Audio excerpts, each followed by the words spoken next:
IVM. TFG Football is an IVM production, and you can also check out their other awesome shows like Geek Fruit with fellow and television geeks Tejas, Jishnu and Dinkar as they discuss the world of science fiction and nerd culture.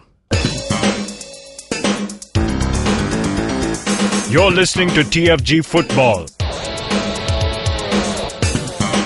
Hello and welcome everyone. This is a new episode of the TFG Indian Football Podcast, and today, before we head on with what we're going to start today, pre-season friendlies are going on everywhere. Most of the teams are back to India. Some are still out there, but they're all looking at having some great friendlies before they head on with the whole season, I-League and ISL respectively. Now, ISL, talking about Northeast United held the Iraqi league runners-up Al Naf to a draw in their pre-season, which is a great result for them. So, I mean, hopefully all of this, what they are playing, the results and everything, they boost themselves and take on in the season upcoming. And on the other side of I-League, Mohun Bagan took on FCI and had a 3-0 victory for them. That was a bit news from the pre-season friendlies going on. And now we're going to move on with what we're going to talk about today. We begin with previews of ISL and I-League teams respectively. Today looking at FC Goa and East Bengal from I-League. So first we look at FC Goa. FC Goa finished 10th. Sorry, it's right now 10 teams. They finished 8th, my bad. So it's kind of interesting. I mean, we have Kevin and Chiranjeev joining us to talk about this. Now, when you look at the table for last season, you're like, damn, the two teams that are at the bottom, the 7th and 8th place respectively, were the ones who were in the finals, and one of them won in the previous edition. So it's kind of interesting how it all panned out, right? Because FC Goa, we knew, off the field, before they could start, there were a lot of issues, and then they couldn't really build their team up and play well. Chennai also same thing, but we'll come to Chennai when we talk about it. Today we're only looking at FC Goa. Now, Kevin, how does this team look? It looks promising. It's kind of a fairly young side also, right? Mix of Indian players that we need to watch out for. Begin with your thoughts. Firstly, this is a team without Zico. We'll have to see how they do without them, because the 3 seasons that FC Goa played, they did outstanding with respect to the squad strength was used to almost to their full potential, except for bearing for the last season. Last season was miserable for them. They just couldn't get even one game going. So, and towards the end, we did see how it culminated into playing an all-Indian side, but it really looked okay on the screen, but then we knew that it was a desperate move. It was just a last-ditch effort to try to please the crowd by playing all-Indian squad. By then, it was all said and done towards the fag end of the season. But this season, it's a whole new start for them. They've gotten a manager who's has a different philosophy, and look at the squad that they have. Goalkeeper starting with Katimani there. He's a great addition, and he's a local favourite as well. So they have made sure that they've got local players. So that just helps out keeping all the fans coming to the stadium. So he is going to definitely start, and he's a great guy on goal. He's a great shot stopper, but he's got some issues with a few times we see him last season itself. Yeah, we saw his heroics. Yes, it's those long balls that come in from the sides and those dipping ones. He does have a problem with that, but all in all, he is a strong keeper there, and definitely is on track to start. Bruno Pinheiro, he makes a comeback to this team in the defense, and he's joined by, I'm looking forward to seeing this guy, Chinglan Sana. He's great. He is just absolutely massive in defense. He just takes care of the whole of defense single-handedly, and defense is what Goa really lacked last season. Right. So that's a great addition for him to be joined with Narayan Das. I'm sure he can play both, but then getting him into the national camp, he does bring in a lot of experience there. So that's a pairing that I would like to see, Chinglan Sana with Narayan Das over there. And they have also included a couple of young players. There's Muhammad Ali there, and along with that there is Joel.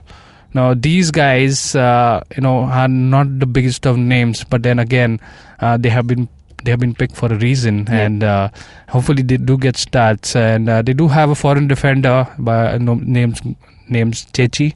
I don't know what the entire name is, but he's the only foreigner in that list of defenders. So we expect him to be there.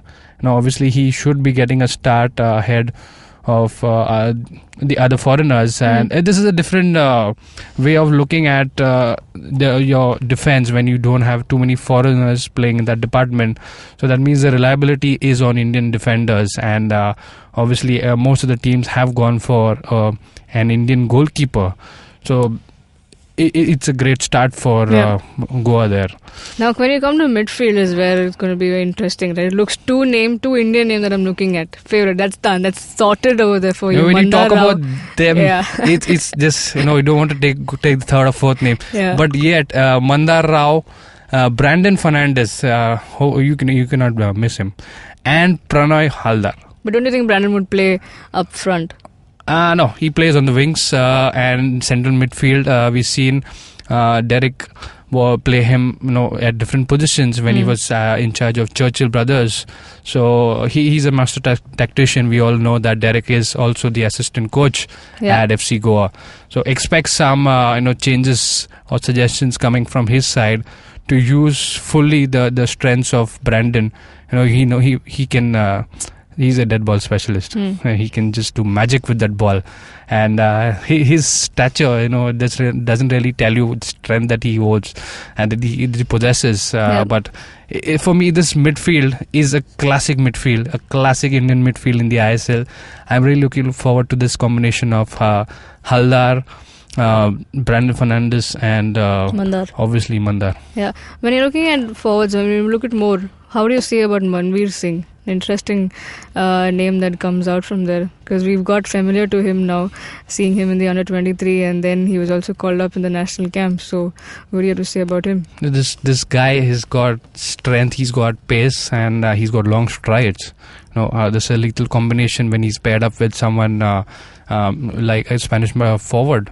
So there is a great chance that he does feature in this opening games. But then there is this forward, who's like a star forward in the side. That's Koro.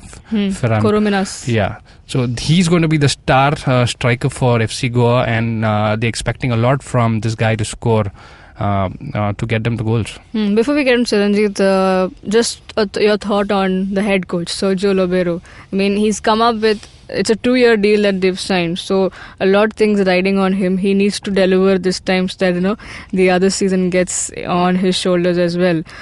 He's also got like an experience when you say he's also been part of the coaching team of the late Tito Villano, when he was at the head coach at Barcelona. So what do you think, that Spanish flavor? Will we see the Spanish flavor on the field? It's a big move. It's a big shift from Brazilian football to Spanish football, and that's going to be something that we've not seen FC Goa do, but their dependency kind of strength has been the Indians this time. So I'm really looking forward the kind of support that the Indians give to the foreigners in the field. Chiranjit, your take on the whole of FC Goa squad. Do you see a balance? I'm in the show. Yeah. For a change, you should feel like that. No, I was really just waiting for Kevin to point out one thing, and he has not pointed it out so far. And I was just actually sure that he was gonna go there. Derek Pereira has joined FC Goa.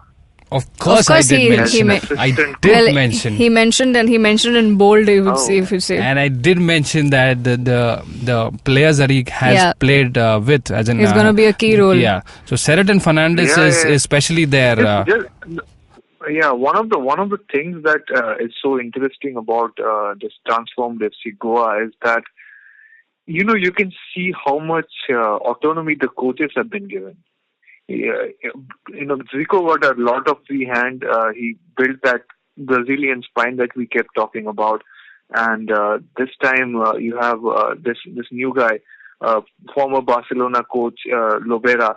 He's brought in 6 foreigners, like 6 Spaniards, okay, and one Portuguese guy and one guy from Morocco. But the shift is towards Spanish football, and I don't know. This is interesting. There is nobody in there who really jumps out at you as this is the guy to watch out for. This is the guy who's going to score you all the goals. This is the guy who's going to be the superstar of this team, and that's what I think is so important. What you said, the emphasis has gone back to the Indian players. The numbers are bigger, and the presence is more palpable. If you look at this squad, Manuel Arana, Manuel Lanzarote, both of them are pretty good, solid midfielders. And even up there, I think it's going to be Adrian and Koro who will be getting all of that spotlight. But maybe you see Manveer Singh getting some game time. I'm actually a bit concerned. I think he might be benched for most of the season, but this is a longer season, so you never know when he's going to get another chance. So what this looks like is that in the defensive half, Derek Pereira got a more or less free hand. Okay, it seems like the coaches have just adjusted themselves.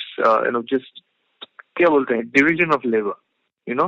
They said the defense has to be Indian heavy. So let Derek Pereira come up with the best he can. And so many of these guys have worked with him before as well. So that part is taken care of by him. Midfield, other than Pranay Haldar and Mandar, who's been already there, Brandon has also been there already. The midfield has been rebuilt by the new coach, Spanish coach, and the forward is also going to be dominated by the Spanish players. So yeah, I think we're going to see Spanish goals from FC Goa, while they will be just trying to somehow keep the pack alive with Indians. Although this defender Chechi, Spanish defender, again a Lobera signing. He's a Barcelona youth product, I think. Sorry, actually not Barcelona. He was there in Barcelona for a while, and later he played for Barcelona B team. Okay, he's mostly played in the lower divisions of Spain before coming to India, and he's actually played a game for the Catalonia national team. That national that's a kind of a dubious presence in the footballing world, the Catalonia national team. So that's he's also another experienced guy to have there, and the effort from Lobera is to use these guys. The Portuguese defender is also there. Use them as a bridge between the Indian defenders and the Spanish midfielders. Just to, I think Chechi will become the leader of the defense and keep others in line with what the midfielders want, and just optimize the defense in that way. So yeah, we have a lot of core Indian players who will really do a lot of important things to make sure FC Goa work as a unit. But I think the leadership will remain with the Spanish players, and we might actually get Koro or Arana get the captain's armband. It's going to be a Spanish player for sure. Definitely. Yeah, so it'll be a shift from the Brazilian to Spanish. That's what highlights away here, because we've seen Zico being part there, and of course he gets all the South American flavor there. And now suddenly a European shift. How many Spanish teams are there? I think a lot of many. Is now Yeah. We talked about this in the show before. I think even since the start of ISL, there is a domination from Spain. Like the Spanish flavor has always been there, but I think the only team that didn't have much of it was was FC Goa, because it had the Brazilian connect. I mean, coming from Zico himself and the other players. So I think this now they are part of the bandwagon as well. Brazilian flavor didn't click. You never know. I mean, they didn't get a title. They came close twice. Then they just fell off. Let's see how this the Spanish flavor adds on, if it mixes in well. And in terms of success, I think FC Goa they finished top of the table in 2015. Yeah, so they in my did. book, yeah, they're successful. They won that. But you know how unfortunate Final things are, final right? mein hara, but who cares about playoffs, man? It should go away anyway. It's a league. Whoever finishes at the top is the best team. Yeah, but So, even now it yeah, stays good. like that. So I think that's why we have to stick to it. So talking about that, and let's see how it all goes about for the season. They also had a fairly decent preseason tour in Spain. Out of the 4-5 matches that they played, they lost only 1 or 2 games. They're back in India now, and they're looking forward to playing 2 preseason friendlies here against East Bengal and Mohun Bagan. They take on East Bengal tomorrow, and on the 9th they take on Mohun Bagan. So we'll get you updates on that as well. Now we slip in a short break. We'll come back, and on the other side we have East Bengal waiting for us to preview them. Hello, I'm Sanjeev. And I'm Tushar. And this is the Rotomout Podcast, a weekly show where we talk about motors and motoring in India. Cars, bikes, rickshaws, buses, friends, familiars, and time pass. Find us every week on the IVM Podcast app or any other app you might use. Stuck in traffic? Put on Rotomouth. Taking a while in the loo? Rotomouth is there for you. Dude, that sounded particularly disgusting. Thank you. But seriously, catch Rotomouth every week. Welcome back, and we have East Bengal here to look at the I-League. East Bengal are here? Yeah, they're right here. They're everywhere, you see. do they have spies over here? Yeah, I'm sure they do. They're somewhere peeping in from here also. Just like not to show their love for the team. Oh, these people are going to talk about our team. Let's be here. Now, once again, they missed out on the title, the I-League title. They've finished third. So from the start, they did have chances, but now they have got the champion coach.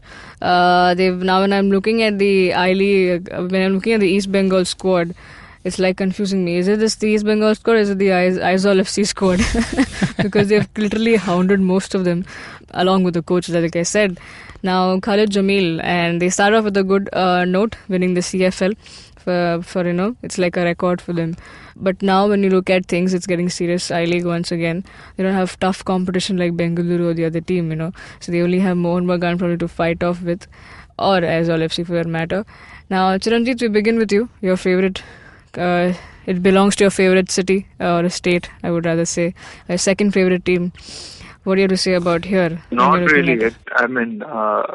Going by my track record, the last time I supported or actually wanted East Bengal to win was when they were playing in the AFC Cup semi-finals way back in 2012-13. And that was also not like I was liking them or anything. Just like, yeah, Indian club, go ahead and win. And that was like a 10% being supportive. So just to be fair with them, they have gone all out to replicate what Khalid Jamil did with Aizawl FC, and to make that happen, they tried to bring in the players and the coach. But I think the crucial element is missing. It's just the fact that the Aizawl FC team was already so streamlined. When Khalid Jamil went there, it was more or less a set team, and because they had not done that well, they did not really lose too many of their squad players. And they went in there. I think already, David came to East Bengal and all of that. So just a couple. East Bengal were already looking at Aizawl FC as a potential mining ground. So that's what Khalid Jamil inherited at Aizawl FC, a team full of players who had already played with each other a long time, and he just added whatever was missing to it. Here he has got a team which is a fairly new squad, okay, and just from the goal all the way to the top. We have we have Louis Barreto over there, Mirshad Michu, and Dibyendu Sarkar at goal. Louis Barreto just conceded like 3 goals within 15 minutes against Bengaluru FC in that friendly. Dibyendu Sarkar is fairly decent, and Michu is also okay, but that's not very convincing so far. None of them have super good credentials going into the league season. Arnab Mandal is the only prominent guy who has decided to stay in this defense. They got in Salam Ranjan Singh, good signing. They got Kaushik Sarkar, decent. He's one of the upcoming rising stars from Bengal football. He's yet to prove himself that well. He got, if you remember, he got picked for the national team camp at one point. So yeah, Lalram Chulova has come in, and Deepak Kumar is also there. So Gurvinder Singh, he stays, so there's a bit of a mix of experience and a lot of young players who have come in. But what makes this defense like sort of stable is the addition of Carlisle Mitchell. Okay, the recent games that he has played, he played in the recent tournament that East Bengal went out to play in. In the friendly also he played. From what I hear, he's pretty good. Okay, so what do you think, Kevin? How does this defense look so far? Yeah, see, we've seen the potential of Khalid Jamil. When you give him a side that is already set, he can make wonders out of that. And then when you allow him to get in players and make the changes that he would like to, he's just lethal. And that is what scares me about East Bengal having Khalid Jamil on their side. So this squad is already one of the strongest squad that East Bengal already had. And there were some players who actually should have stayed, like Willis Plaza. I think that is a great thing for Khalid Jamil, because he knows his work around over there in the forward line, and so is Kevin Lobo. He's one of the players who's hit by injury, but then he is of great prowess to in the midfield, and he can just pair along with anyone in the midfield. He gets in great experience. So these kind of 1-2 players that he got in from Aizawl, like Alamna, that is again a great addition to a side that was gelling well. And it just makes it very difficult for someone who can who's wanting to come and break this midfield of East Bengal, because they look strong in the midfield, and with Yusa coming in there. Huh, did you just mention Yusa? Are we talking about Mohan Bagan? Okay. Let me check East Bengal. Okay. So Yusa is East Bengal. I was focusing on the defense there. I was about to come up to that. You were purposely not trying to, let your emotions come in the way over there. So we thought we'll take it over. Yeah, but coming back to this midfield here, he's planned it very well. And you saw what he wanted to do with Mohan Bagan. I think he's been a great legend there. What contribution he's given to the team. But now it's time he does the same for East Bengal. So it's a great midfield here. I'm not too happy with the defense, but again, the way they've been, in their pre-seasons and the CFL season, how it panned out, it's kind of okay. But then it's the midfield. Only one name for me at least stands out, right? Arnav Mondal, because he's been the regular guy. Yeah. So they've tried out with the defense of as well. Chulova comes in over there. He's a great strong player in the defense, but it's the midfield that is the most positive and the most strongest for part of East Bengal this season. Well, that's his favourite pick, Kevin. Chiranjit. He's picked the midfield as the most tasty looking thing on the platter at the moment. What do you have to say about the midfield? Yeah, well, look at this. This Katsumi Yusa, his move from Mohan Bagan came because he was gonna.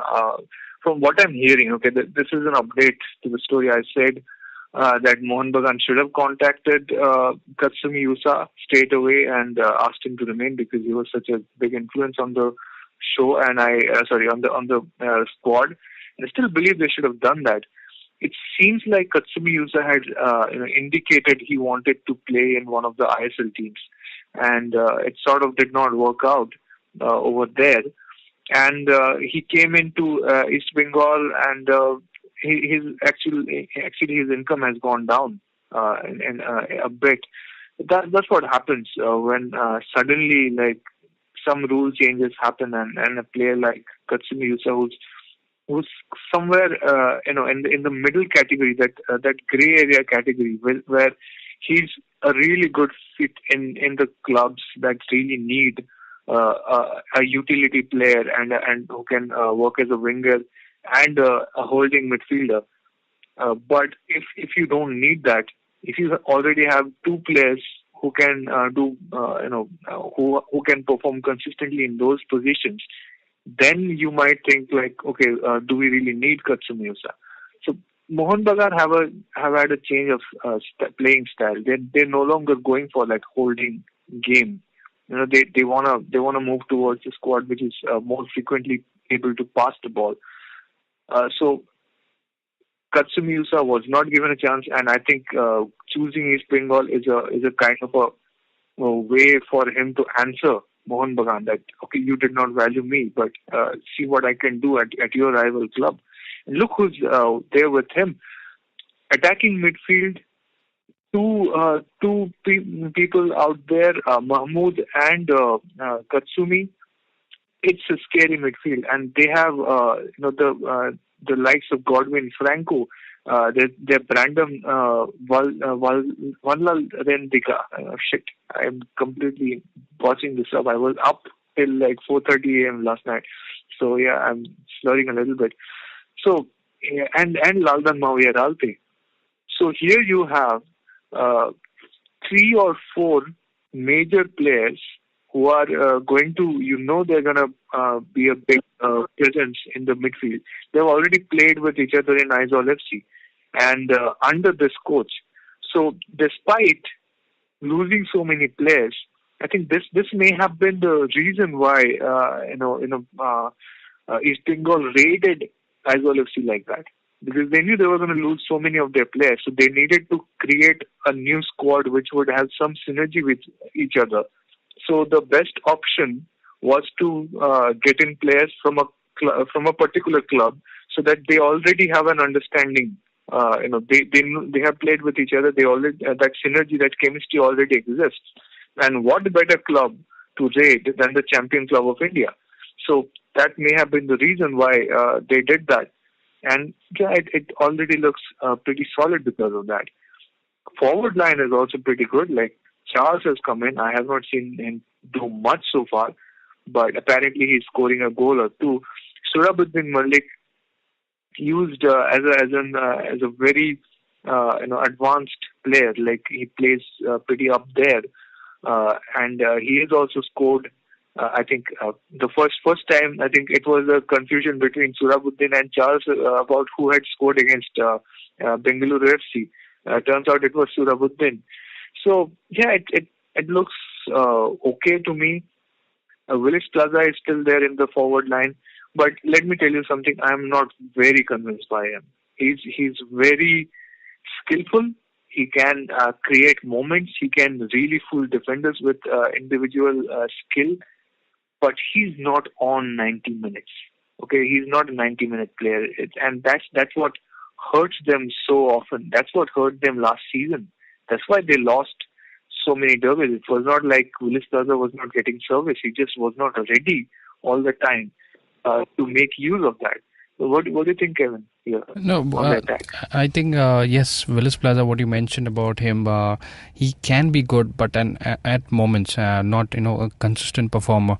But one positive sign is that he has seen the team, and Khalid Jamil must have obviously seen him closely. That's why he wants him in the team, in the forward line there. When you have someone in the forward line in the attacking department who's played with the team earlier, that already gives you a chance that makes it easier for the new players that come in. Chiranjit, I don't know how, but you and I both have missed to talk about one player who's a great guy. I don't know how we missed him. Nikhil Pujari. Well, thanks to me. Only this is a video. Only if people would see this if it's a video. Only they could see. I reminded them. Nikhil Pujari. What an influence he has in the midfield with his long legs and this scary pace that he has. He can just burst into speed all of a sudden, and his recent performance in the national team as well. He just made his debut. What a great guy to have in the midfield with I think he's in good hands. He's playing under Khalid Jamil, and we've seen him, Khalid Jamil, make young guys play, and even at ISL, he had a freshly new young squad, and I he can think get the most out of young guys. Yeah, and I think it's a good. Actually, Nikhil Pujari was there at Mumbai FC during his youth career, so he was there under Khalid Jamil as well. Yeah. So I think this is once again coming back. Yeah, and also probably when he's playing at his best, coming back to the guy where he started all, nothing like it, right? And Kevin, take your thoughts away from the forward line if you have to add more to what Ranjit said. Yeah, I think see, for me again, it's the midfield who's going to step up for East Bengal. Not exactly the forward line. Obviously, they will be there. Willis Plaza will be there along with Charles there to just tap in maybe to get those opportunistic goals. But it's the midfield who's going to run the show. Yeah, well, interesting. Yeah, Al-Amna is probably going to score way more goals this season than it did last season. He can become a secret sniper for East Bengal, and this is going to be a top-heavy team in many ways. I just see them conceding a lot of goals. It's not the most agile of defenses. We have seen how they've conceded pretty regularly in their pre-season, and even in CFL, it wasn't really tested that much, their defense. But they tended to get in trouble in certain matches when they conceded early because the defense was not turning on right from the beginning, and then the midfield and the attack had to go on overdrive in the second half to rescue the result. So that's what was happening over there as well. That's what has been happening in their preseason friendlies as well. So we'll see how much improvement they make when they play FC Goa tomorrow.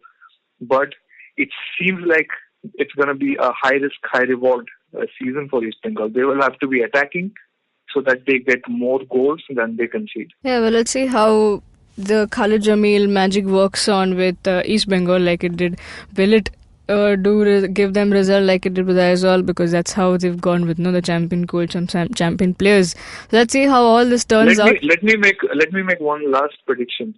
Whatever is remaining of Khalid Jamil's reputation as a defensive-minded coach is going to be blown to smithereens this season.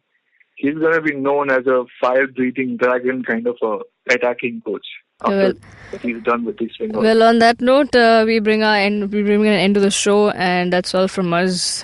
We spoke about FC Goa, the ISL team, East Bengal, the I-League team, and and we'll see how both these teams play in their respective leagues, and with their good squad or bad squad, we will know once the league starts. If you like the show, please do show that you did on our YouTube channel. Like, share, subscribe, hit the bell icon so you get updates of our new episode. Leave your comments below. Let us know what you think about these two teams and what are your thoughts on how they're going to perform in the season. If you want to talk to us directly, you can do that. Chiranjit Oja, Boza _Kevin, Sujin Matthew 94. Do follow TFG Football to the handle for all the updates on Indian football. Read up all the stories up on our website, thefangirls.com. Have a great day. Cheers.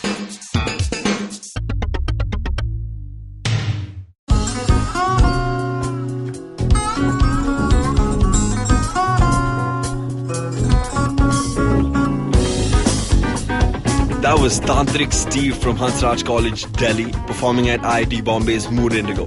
Just like them, there's a lot of new talent and art coming out of colleges all across India, but unfortunately most of this goes completely unnoticed or ignored. To fix this, we started atkt.in. Hi, I'm Ankur, I'm a musician and a rapper, and I found that one of the best things about being an artist myself is finding new talent. Through atkt.in, Tanya, my colleague who's a dancer, and our whole team really is putting all of our efforts into discovering and promoting all the coolest talent that's coming out of colleges all across India. And this goes up on our website, our social media, TV, radio, and now, of course, this podcast with IVM. Make sure you go to our website, support the talent with your likes, your shares, your comments. All of that really matters. Go ahead, check it out. atkt.in.